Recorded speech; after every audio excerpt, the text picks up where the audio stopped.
دا ولسی جرګې پخوانی غړی شاپور حسنزی طالبانو ولې بندي کړی دی ولې وهلې جزئیات ویډیو کې وګورئ او چینل هم سبسکرایب کړئ.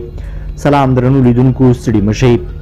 شاپور حسنزی وایي واکمن رژیم ناحقه بندي کړی و ممکن بیرته له هیواده ووځم. د پرځېدلي جمهوري نظام د ولسي جرګې یو ناندریز غړي شاپور حسنزي چې څه موده مخکې له پاکستان څخه کابل ته ستون شوی و په یو ویډیو کلیپ کې ادعا کړې چې د اسلامي امارت رژیم ناحقه بندي کړی و او ښایي بیرته هیواد نه ووځي.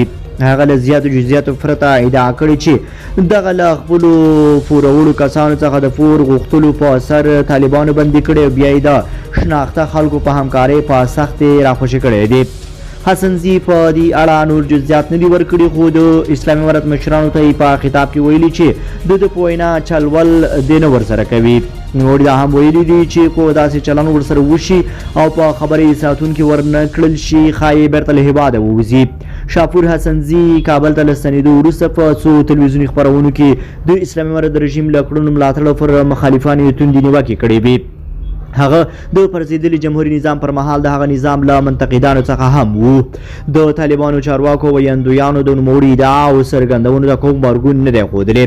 د جمهوري نظام پر مهال ښاغلي حسنزی د ځینو مخالفانو لخوا یې د ځمکو په غصب او زورواکۍ تورنل شوی و خو هغه داسې ادعاوې بې اساسه ګڼلې وې. دا په داسې حال کې دی چې تازه د طالبان د عدلیې وزیر عبدالحکیم شرعي لخوا د ځمکو د غصب په تور له یو شمېر نورو مخکینیو وکیلانو او سیاسي څېرو سره د توند چلن عوام د وزارت دننه یې د زنداني کېدو ادعاوې شوي دي. د اسلامي امارت عدلیې وزارت په دې اړه راپورونه رد کړي دي خو ویلي چې شرعي د ځمکو د غصب د مخنیوي کمیسیون د مشر په توګه تر لسو ورځو د تورنو کسانو د بندي کولو ساتلو حق لري.